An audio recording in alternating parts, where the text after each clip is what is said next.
Now we want to take the derivative of our t of t vector, and we'll see why this is important. We're actually going to see why this vector is perpendicular to the curve, and we'll see that fairly shortly. But let's just worry right now about the technical problem of taking the derivative of this, which is not a trivial task. It's not as bad as it could be. It's not quite as tedious and quite as long as many, but it's long enough to illustrate that these derivatives can get a little bit complicated. However, it's a derivative. It's just a process of applying rules. There's nothing creative about it. You don't have to have any imagination. You just have to be able to apply the rules. Unlike, excuse me, integration, where you've sometimes got to be very creative and try a lot of different possibilities, there's a straight path through the process of differentiation. We first recognize that this is a quotient. It's one function divided by another, so we're going to apply, naturally enough, the quotient rule.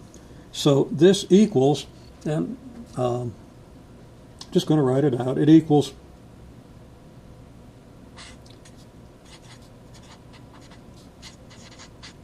the numerator function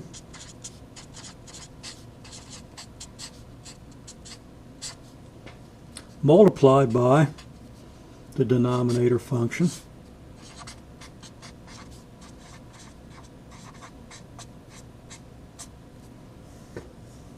Now this numerator is going to be long. It's not going to be written on just one line.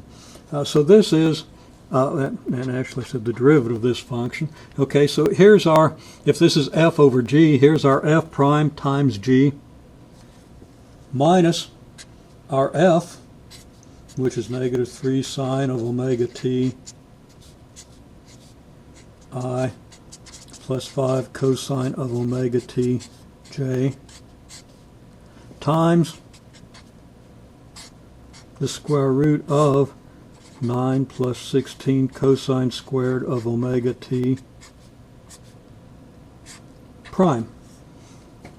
Close the brackets, and we have our numerator of the derivative function.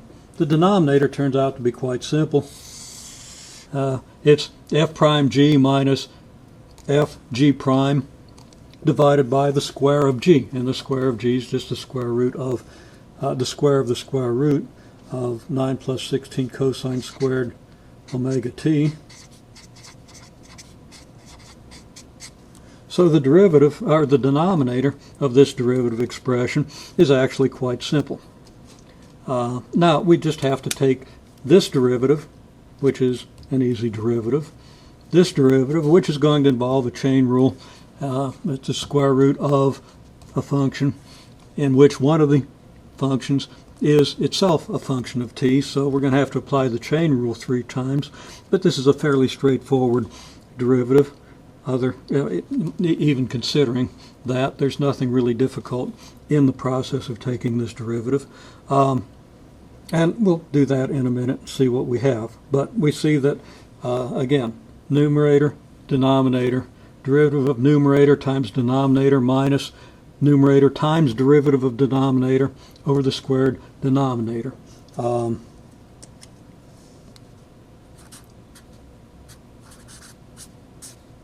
The product rule for functions of single variable is just f prime g minus g prime f over g squared, essentially. This rule is applied here where the denominator is a vector function, but it's easy to prove that even if the f here, it happens to be a vector function, that the rule still applies.